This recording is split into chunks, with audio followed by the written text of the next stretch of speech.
I am so excited. Today, I have one of the most inspiring men that I have ever met in my life in our Grace van, and he is going to share with us the next stage of his life that he has just entered. And I will tell you, this is the second time that I've had the opportunity to interview Alberto Esparza. The first video we did in 2020. It was the month February 2020, right before the pandemic hit. And Alberto shared some incredible anchor moments where God inspired him to make a difference for children in our community that were underserved. And he made an incredible difference. He even let our son be a part of it with a foundation he created called Se Puede. And my son, Jacob Lebenz, was one of your kids in your robotics program. It made a huge difference in his life, and Jacob is now an electrical engineer. Great. And has a wonderful job working for a big company. And we have you as partial to thank for that. And so I really just so admire and appreciate you. And for his first story about starting Se Puede is full of God moments. It is so beautiful, and it even includes a few moments where he was actually homeless because he gave every penny he had to get that foundation started. And if you would like to hear that story, I've got the whole thing on my other YouTube channel, Anchor Moments with Gina Lebenz. I'm going to probably put a card above my head here that can show you how directly to see that video. And I'll also put it in the description so you can just click it and you'll be able to hear more about how he started with that foundation. But sometimes when you have plans, big plans, God can turn your world upside down and change things. And Alberto's world got turned upside down for a minute, and I'm going to have him share a little bit about that. And what he has to share, part of it might save your life. Well, good morning, Gina. Good morning. I'm so happy to be back. A couple of years have flown by since we last talked about my journey. I'd like to talk a little bit about iRise Foundation that I founded 2 years ago. Okay. This is his second foundation. Second foundation. The first foundation, as you mentioned, was Se Puede Foundation. I had founded that in 1993, and it was a very unique journey. And I retired from Se Puede about a couple of years ago because the doctor diagnosed me with cancer. And he asked me to retire. And it was a very difficult thing to do because I needed the community more than the community needed me. So I retired. And I had several operations. And while I was at home, I really missed the community. And when the doctor gave me the okay to return, I started the iRise Foundation. iRise meaning that I'm almost coming from the dead. And I've risen and started a new organization, which I'm really ecstatic about. And it has grown instrumentally in the last 1.5 years. We now have become an international program, and we're serving Mexico, Nogales, Hermosillo, Mexico, and our future goal is to go down to Africa, work with an orphanage that we have been in communication on Facebook and LinkedIn. And we wanted to go this past year, but we couldn't because the State Department said it was not safe for us to go at this time. But because I'm working with Arizona State University engineering students, I thought the best thing to do is to make sure that we go when it's safe. And if it's not Africa, it's going to be another country for sure. But our goal is to become an international program and give these communities who would otherwise not have engineering the opportunity to provide a comprehensive STEM program to those areas that are impoverished. So that's the goal of iRise right now. Wow, is to really have a big international push. Yes. Wow. And you're doing some things here locally in Arizona too, correct? Yes, we're still in Chandler, and we're in working with the Chandler Unified School District. Without them, I'm a nonprofit in search of a Chandler Unified School District. So I would like to thank Dr. Camille Castile for giving me the opportunity to work with her kids at the Chandler Unified School District. And now Frank Narducci, who is a great friend of not only the iRise Foundation, but the community in general. He has given me the opportunity to work with those kids, and I'm currently working right now with the elementary, middle school, and some high schools, and we're providing a comprehensive STEM program on the weekends. Okay. We're trying to get an office. We're fairly new, Well, just 2 years. 2 years is fairly Can you new. believe it? 2 years. And he's already doing a whole bunch in the community with children, but also reaching out to other countries. That is amazing. Yes, and I believe it goes back to relationship building. And once I left the Se Puede Foundation, I still had a lot of relationships to turn to. And that's why the organization has grown so much, is because I truly believe in stakeholders. And it was easy for me to start this organization and get the support that we needed. But I will say is that I'm very honored to be with iRise Foundation. And this past year, I got some good news for you. This past year, we got a call from Nogales, Mexico. Okay. They had been following me on LinkedIn for quite some time. And one of the professors in one of the schools in Nogales asked me if I would be willing to come down to Nogales, Mexico and provide a first Lego League and train the trainer. So I was lucky enough that we had some older robots. We had about 18 older robots that we donated to that community. And we started the first Lego League. And we have some photos and videos of these kids actually are performing on their Lego robots. It's phenomenal. This continues to grow. Right now, we partnered up with Arizona State University, and one of the things, we haven't announced it yet, but I am so ecstatic and hopeful we can announce it pretty soon, is that we're bringing 25 students from Mexico to Arizona State University to participate in an engineering workshop sometime in May or June. Oh, fun, of this year, 2024. Of this year. How that happened was that I had been asked to go to Nogales, Mexico, and to go to a high school named Cobash. Okay. And once I got there, they asked me to be a judge at a science project. And these young people were just phenomenal. But I will add this, is that they want to become engineers so badly, and they don't have the resources. So part of their science projects was they went out to junkyards, and they went out to the garbage cans and got some materials and created some phenomenal science projects. So I got to see firsthand. Wow. These science projects were phenomenal, and we judged them. And many of those students speak English. And what they talked about was somehow to get to the United States, to be productive and become engineers. So that was their goal. So I thought, let's do something very special. Yeah. I know that Arizona State University is already working in Hermosillo, so they developed a relationship now. But why don't we do something different and bring 25 students to start off with sometime in May for a week-long series of educational workshops, including engineering and that sort of thing, and continue to bring more students every year. So we haven't announced that yet. We're still in the working. We're waiting for the curriculum so I can announce that. But that's one of the things that we're doing right now.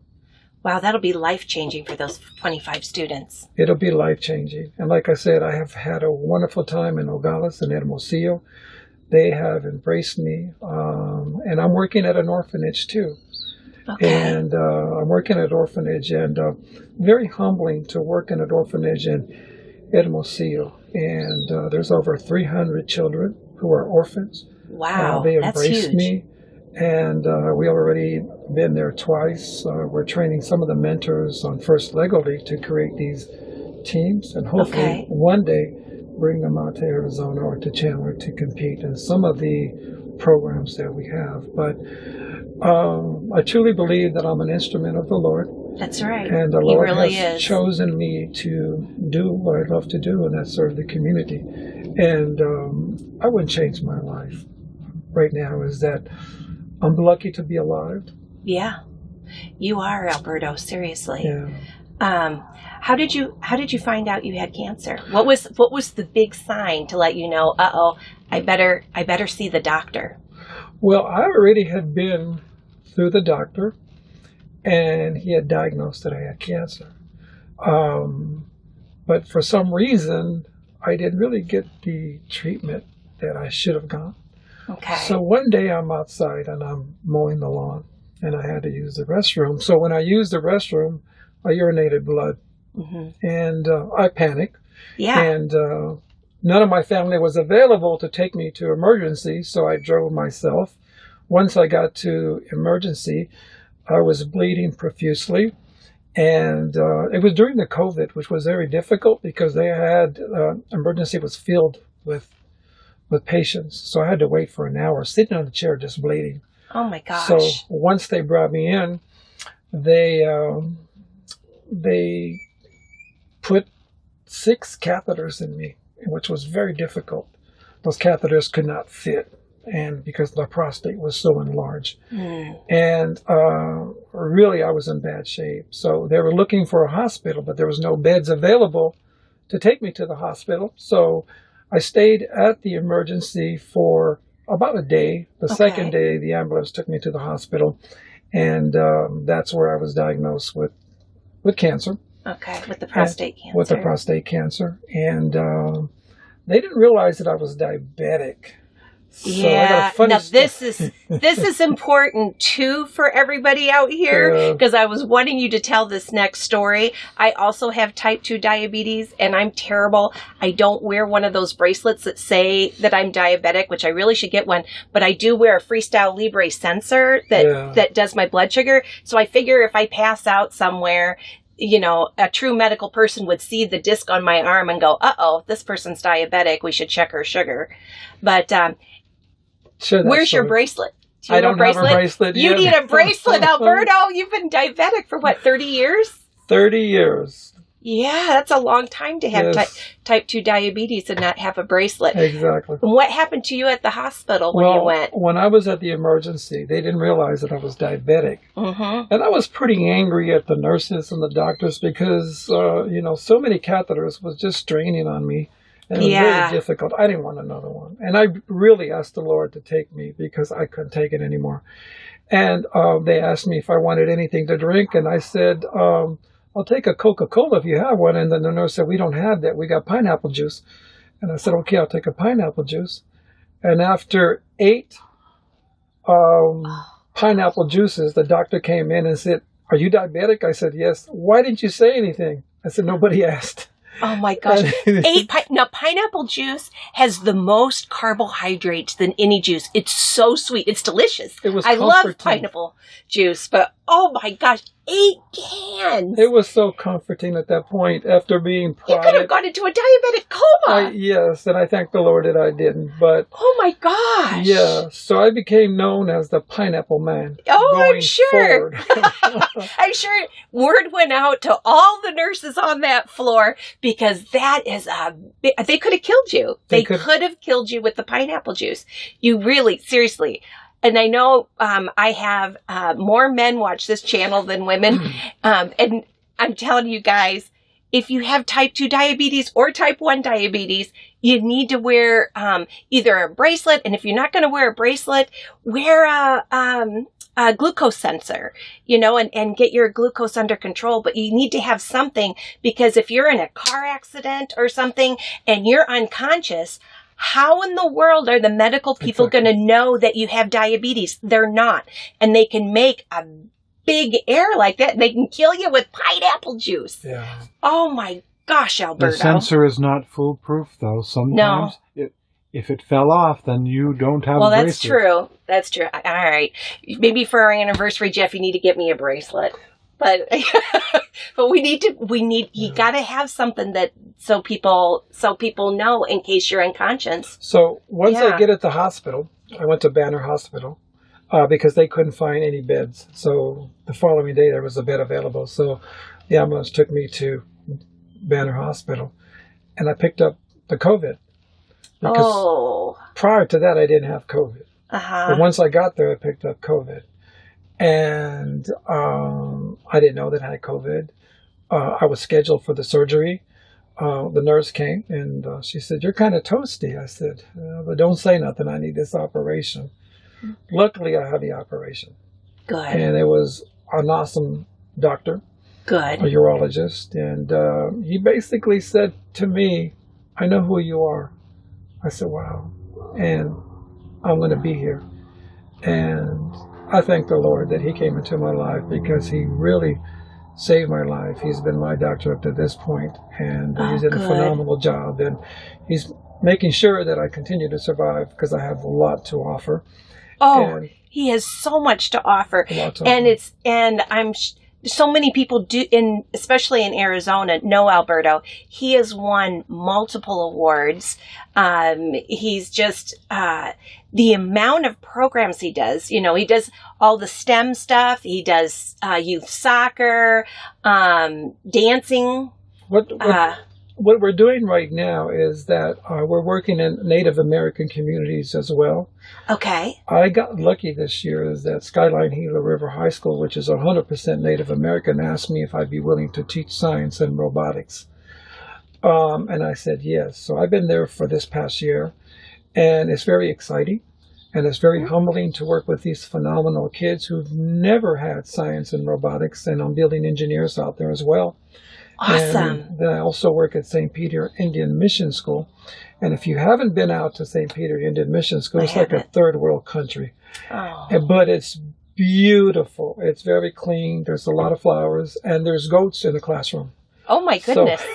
So, it just reminds me of a third world country. And it's operated by sisters who are in their 80s.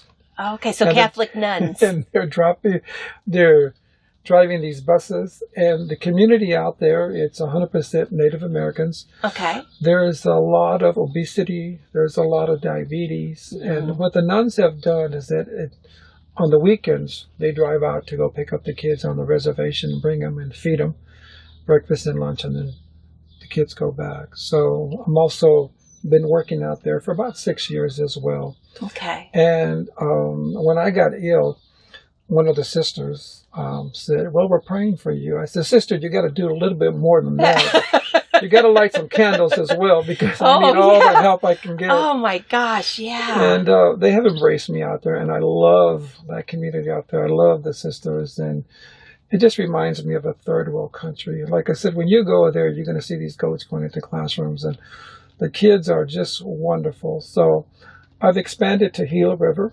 Okay. I'll be working at 8 middle schools out there. At Gila River is also an Native American community. Native American community. I'll be providing a comprehensive STEM program out there. And I got some other good things happening. Like I said, is that I partnered up with Arizona State University and a business called Epics. Okay. And they're providing the financial means for iRise and the Arizona trade unions and Arizona State University to provide a workforce development program for Native Americans, and we're about to make that announcement. So there's a lot of good things happening, and I am the happiest that I've ever been with iRise. And that is so awesome. My whole goal in iRise is to work for another 8 years, God willing. Yeah. And do you mind me asking, how old are you, Alberto? I'm in my late 50s. Late 50s? Yeah, going close to 60s. There you go. Late 50s going into 60s. And he's made such a difference. His whole life is of service. I have a little anchor moment with Alberto that's recent. My husband, Jeff, who's manning the camera right now, he has been sharing what he's eating, because he's trying to lose a little weight while he's also battling bladder cancer. And he for Lent, he decided he was gonna post what he's eating, but have a prayer with it too, that he would post on social media. And on Ash Wednesday, it was so beautiful. He said, how about instead of giving something up, you do something extra and try to do something of service to anybody. And each day, try to do something of service. And I thought, that's a great idea, Jeff. Mm-hmm. Thanks. And so I put that comment on there, even though, he's like in the living room and I'm in the bedroom, writing that real quick. But I thought, that took some pressure off me, because I couldn't decide what I was going to do for Lent this year. And I thought, okay, I'll try to be of service each day. I like that, paying kindness forward, and being very intentional about it. Well, that night I had a dream about Alberto. Yes, and I woke up and I knew I need to contact him because in my dream, I was very worried about your health. And I was talking to you, and I hadn't seen Alberto for about a year. And I was talking to Alberto in my dream about how I've been praying for him, for his health. Yeah. And I also follow you on LinkedIn as well as on Facebook. And I'm so impressed with all these things you're doing with iRise. And so anyway, I woke up and I was giving him a hug in my dream, and then I woke up and I picked up my phone and I opened up Facebook, and the very first post on the top of my feed was Alberto sharing about doing something with the U.S. Navy with the kids for iRise. And I put in the comments, "Oh my gosh, Alberto, I need to see you. I've not seen you forever. We've got to have like breakfast or lunch or something. And I want to know more about what you're doing with iRise." And then Alberto said, "Hey, do you still do that podcast?" And I was like, "Yeah, even better. We're on the internet now. And I've got 2 YouTube channels, and I'd love to interview you again for a second time." And he said, "Okay." And that was 2 weeks ago. And here we are. Well, you know what's funny about that is that I normally don't go on Facebook as much.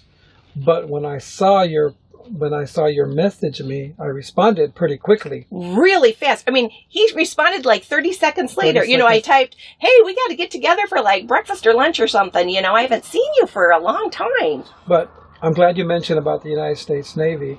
I partnered up with the United States Navy because one of the things that I wanted to do was to bring in the U.S. Navy to become the judges.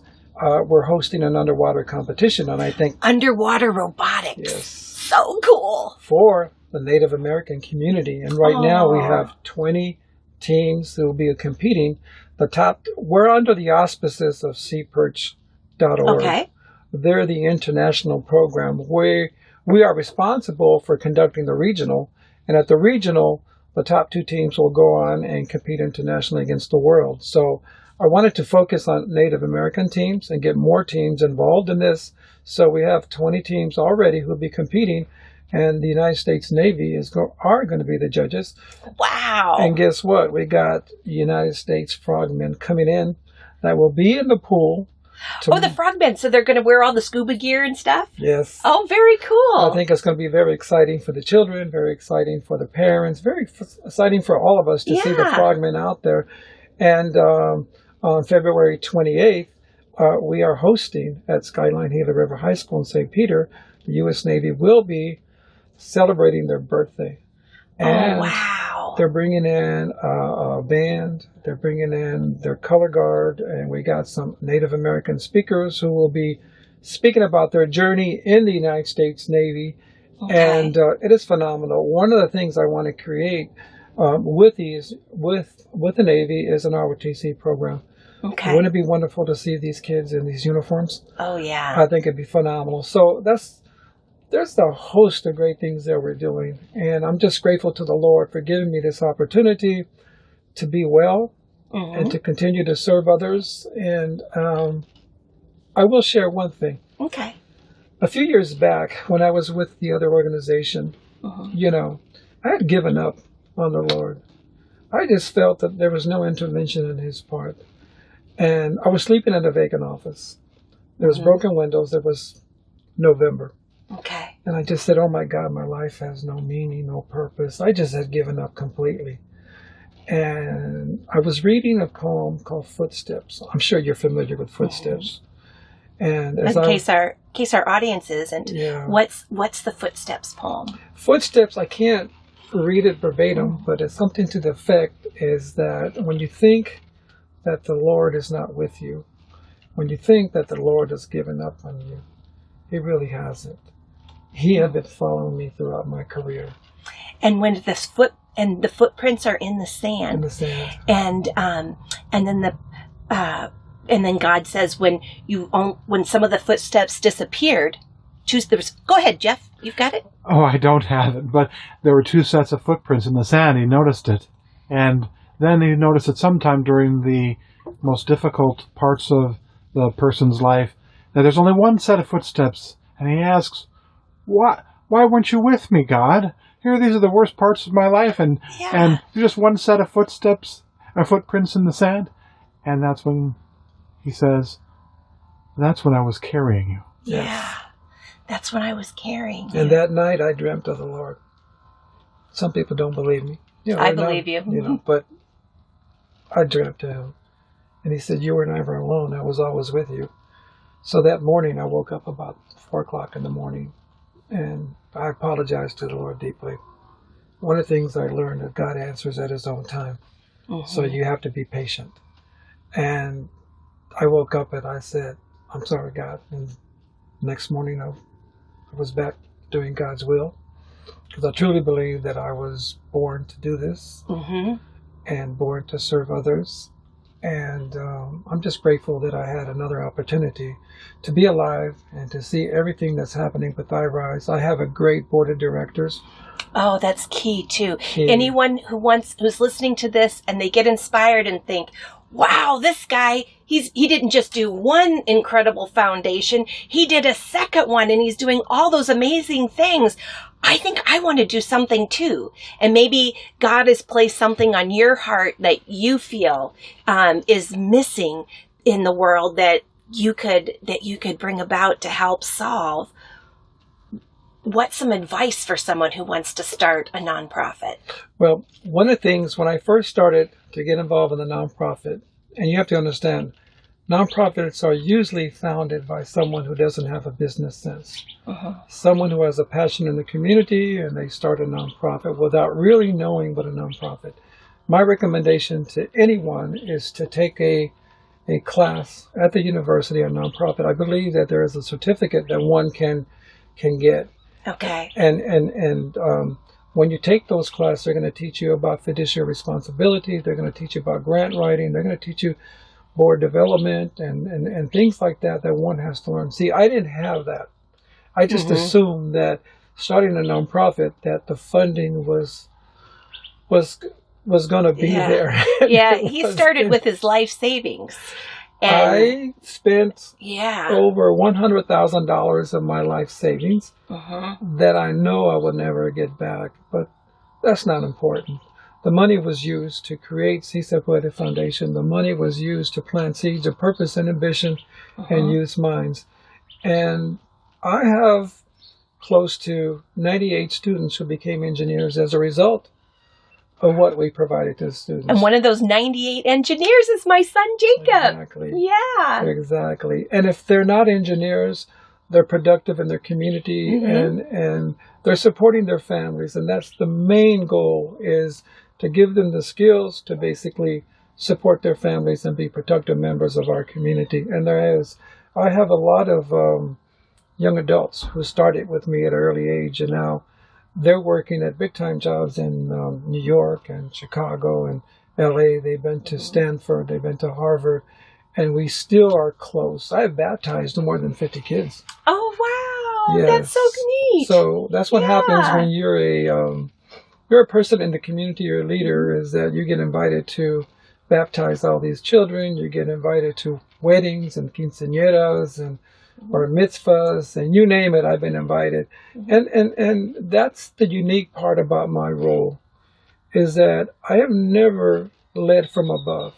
I've walked hand in hand with the community during some difficult issues. Yes. And I think that when the community sees that you're willing to dedicate your life to serve others and to help them overcome obstacles, they will follow you. And when they know you truly care. And you truly care. And you're being your authentic self. Yeah. That is huge, and that is great advice. There's one poem that I like to share with your listeners. It's called 100 Years From Now. And I've spoken to closest friends, and I've said, if anything happens to me, this is the poem that I once said. Okay. And you can Google it, but it's a beautiful poem. And it goes something like this.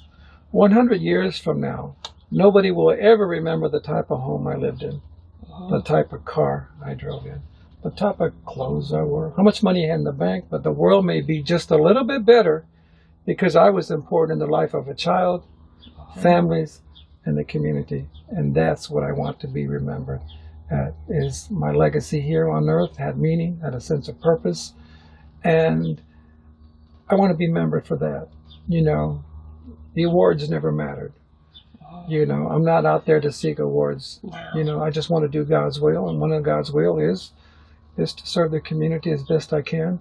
And I will say that Mother Teresa has always been my hero. Oh, yeah. And I've seen her movie at least thousands of times, if I may say that. But I just love her work, and I wanted to follow in her footsteps and what she did for her community. But I'm a servant of the Lord. I'm his instrument, and this is why I do what I do. Yeah, and you do it well. Yeah.